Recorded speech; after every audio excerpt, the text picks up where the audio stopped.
अगर आपने ये कहानी पूरी नहीं सुनी तो भैरव बाबा का दिया संकेत आप कभी नहीं समझ पाएंगे। उस रात आसमान कुछ अलग था। चांद था, लेकिन उसकी रोशनी में ठंडक नहीं, बल्कि एक अनजानी बेचैनी थी। हवा चल रही थी, पर उसमें सुकून नहीं था। उसमें जैसे किसी के आने की आहट थी। राजस्थान के एक छोटे से गांव नागलपुरा में, जहां दिन ढलते ही सन्नाटा पसर जाता है, वहां उस रात कोई सो नहीं पाया। कुत्ते बिना वजह रो रहे थे, पीपल के पेड़ की पत्तियां बिना हवा के हिल रही थीं, और गांव के पुराने शिव मंदिर के बाहर रखा घंटा अपने आप धीरे धीरे बज रहा था। लोग डर गए, पर उन्हें क्या पता था, आज रात डर नहीं, दर्शन होने वाले हैं। गांव में एक साधारण सा युवक रहता था, माधव। न धन, न पद, न कोई बड़ा नाम, पर उसके पास एक चीज थी, अटूट श्रद्धा।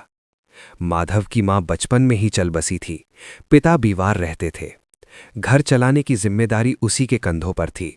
हर सोमवार वो शिव मंदिर जाता, हर अमावस्या को लाल धागे सरकार के नाम का दीप जलाता, और हर रात सोने से पहले बस एक ही प्रार्थना करता, हे लाल धागे सरकार, अगर मेरी श्रद्धा सच्ची है तो मुझे राह दिखाना, चाहे डराकर ही क्यों न दिखानी पड़े।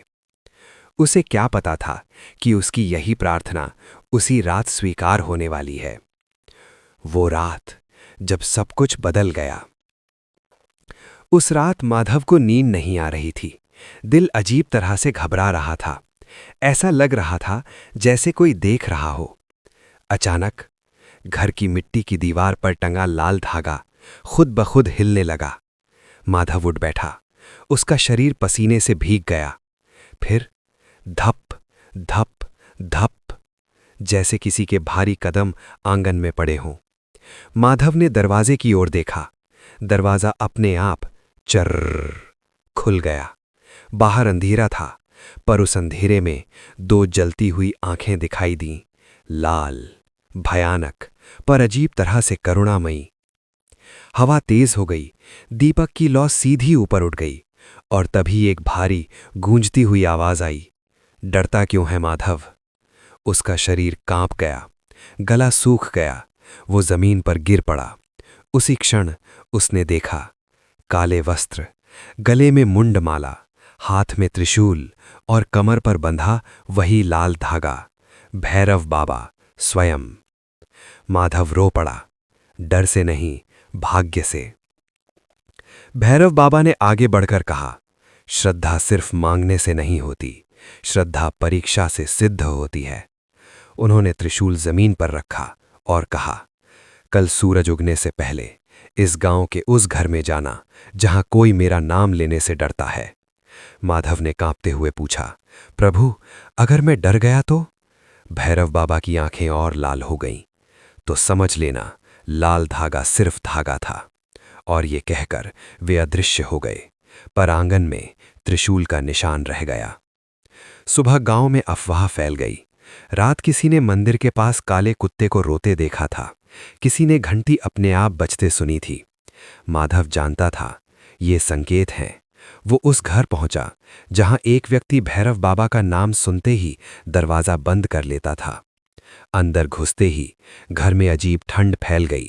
दीवारों पर परछाइयां हिलने लगी। उस व्यक्ति ने चिल्लाकर कहा, ये सब अंधविश्वास है। तभी उसके गले में बंधा लाल धागा अपने आप कसने लगा, और उसी पल एक जोरदार गर्जना हुई, जो मेरा अपमान करेगा उसे मेरा रूप भी सहना पड़ेगा। भैरव बाबा पुनः प्रकट हुए। भैरव बाबा का न्याय। पूरा गांव कांप उठा। लोग घरों से बाहर निकल आए। सबने वही रूप देखा, भैरव बाबा लाल धागे सरकार के साथ।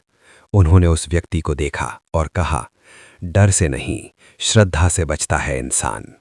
उस व्यक्ति ने रोते हुए चरण पकड़ लिए, माफी मांगी, और उसी क्षण उसका जीवन बदल गया। भैरव बाबा ने माधव की ओर देखा, याद रखना, मैं हर रात प्रकट नहीं होता, पर हर रात देखता हूं। और उन्होंने कहा, जो लाल धागा श्रद्धा से बांधेगा उसकी रक्षा मैं स्वयं करूंगा। धीरे धीरे प्रकाश लुप्त हो गया। रात सामान्य हो गई, पर गांव अब पहले जैसा नहीं था। आज भी नागलपुरा में कहा जाता है कि अमावस्या की रात मंदिर की घंटी अपने आप बजे तो समझ लेना लाल धागे सरकार भैरव रूप में संकेत दे रहे हैं, और जो उस संकेत को समझ गया उसका जीवन कभी खाली नहीं रहा।